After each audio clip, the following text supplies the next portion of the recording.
western engine worked hard at the yard of the big station. Sometimes he pulled coaches. Sometimes he pushed freight cars, but whatever the work, Duck got the job done without fuss. One day, Duck was resting in the shed when Sir Topham Hatt arrived. "Your work in the yard has been good. Would you like to have a branch line for your own?" "Yes, please, sir," replied Duck. So Duck took charge of his new branch line. The responsibility delighted him.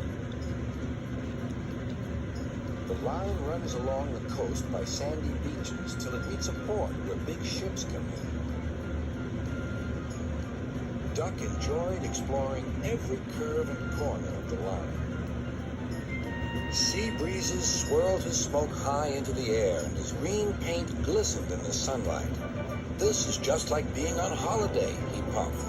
"Well, you know what they say," laughed his driver. "A change is as good as a rest."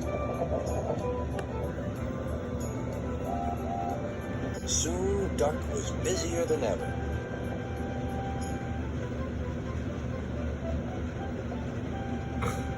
Sir Topham Hatt was building a new station at the port. Duck pulled the heavy freight cars wherever they were needed. Bertie looked after Duck's passengers, and the other engines helped too, but the work took a long time. Noise and dust filled the air. "Don't worry," whistled Toby. "The station's nearly finished." "And on time, too," said Duck thankfully. Duck felt his responsibility deeply and talked endlessly about it. "You don't understand, Donald, how much Sir Topham Hatt relies on me." "Ach, aye," muttered Donald sleepily.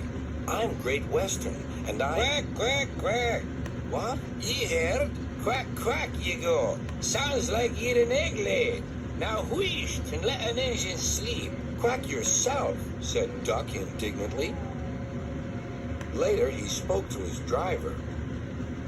"Donald says I quack, as if I'd laid an egg." "Quack, do you?" pondered his fireman. He whispered something to Duck and his driver. They were going to play a joke on Donald and pay him back for teasing Duck. The engines were busy for the rest of the day, and nothing more was said.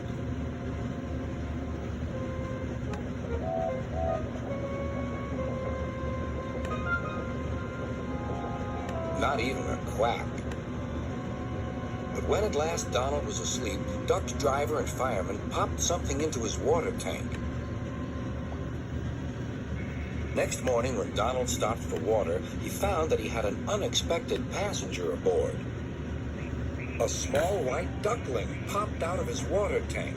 "Now, who's behind this?" laughed Donald. The duckling was tame. She shared the fireman's sandwiches and rode in the tender. The other engines enjoyed teasing Donald about her. Presently, she grew tired of traveling and hopped off at a station. There she stayed. That night, Donald's driver and fireman got busy. And in the morning, when Duck's crew arrived to look him over, they laughed and laughed. "Look, Duck, look what's under your bunker. It's a nest box with an egg in it." Donald opened a sleepy eye. Well, you must have laid it in the night, Duck, all unbeknownst." Then Duck laughed too. "You win, Donald. It'd take a clever engine to get the better of you." There's a pond near the duckling station. Here she often swims and welcomes the trains as they pass by. The station master calls her Billy, but to everyone else, she is always Donald's duck.